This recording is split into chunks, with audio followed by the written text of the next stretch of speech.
Katie. And I'm Jerry. And this is The Getaway.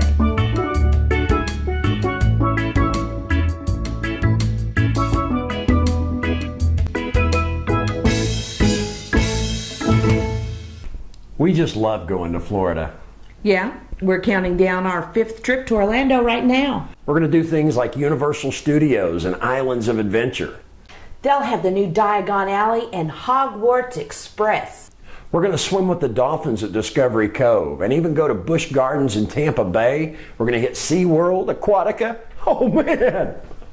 Best of all, we're going to do it debt-free. Now let's take a look at a simple but powerful method to save and pay cash for any vacation you want to take.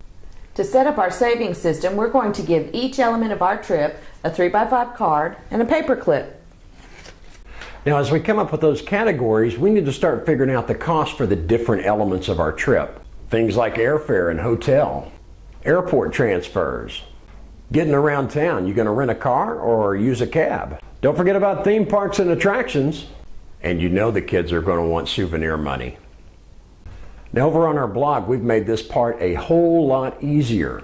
We've got links to air and hotel resources. We've also got information on getting around town, either by rental car or taxi with our taxi fare estimator. We've got a link up for that so you can figure out exactly how much it will cost to go from your particular hotel area to whatever park or attraction you're interested in. And while you're over there, also be sure and check out our Orlando dining section because we have links up to theme park menus and their prices. And this is going to help you calculate your food budget. We've also made pricing Orlando theme parks and attractions a whole lot easier with big discounts. So while you're over there, be sure and check those out from Undercover Tourist and Best of Orlando because I'm pretty sure they can save you some big money. For planning purposes, figure your different costs at or near full price at first and then start saving for that amount. Then, as you find deals and discounts and you start pre-booking parts of the trip with a debit card, you can put the saved cash toward other categories. Now you can really kickstart your savings for your trip if you get a tax refund. File it early enough and you'll get it back in time for spring break. There's all kinds of creative ways where you can raise more cash for your trip. Have a garage sale. Deliver pizzas on the side. Just make sure you don't deliver the pizzas on their side. You could even mow lawns. Now we can order the cards based on what we need to pre-book first. Airfare, we've got to get there first. Hotel, need to have a place to sleep. Airport, hotel transfers, food budget, cab or car rental. When it comes to theme parks and attractions, fund these with separate 3x5 index cards. And finally, figure an amount for an emergency fund. We've needed this before. This fund is taken on the trip with the intent of bringing it back home with us.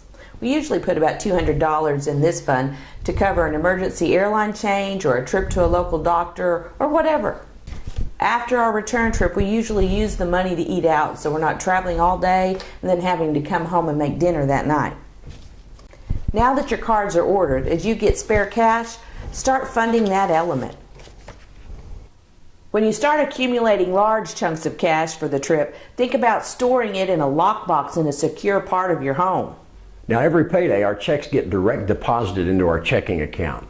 We pay all of our budgeted bills and then we leave a buffer amount in there to account for unforeseen expenses and things like that. This keeps us from being tempted to raid the vacation savings.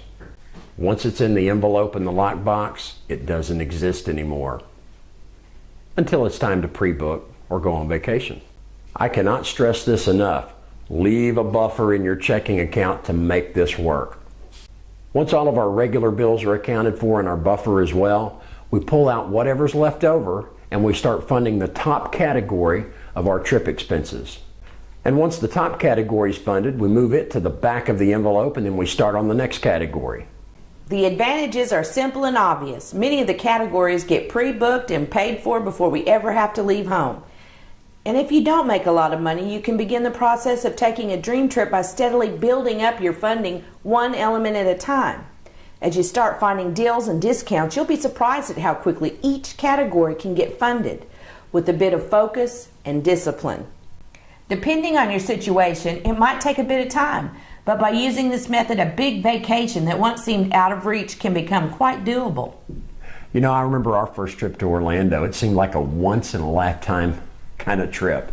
We got to swim with the dolphins. We had a week of doing the theme parks and the water parks. Fresh seafood that swam that morning. Her bed made every day too. It was just fabulous. Doing a big vacation is a great chance to step out of the everyday life and really get away. Hey, if you'd like to see some of our past getaways and share yours, check us out on Facebook at YouTube Getaway. We've also got this episode and a whole lot more over at our blog, onevacationgetaway.blogspot.com.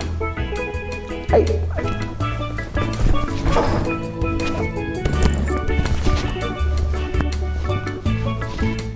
If you found this video helpful, we hope you'll share it and let us know down below.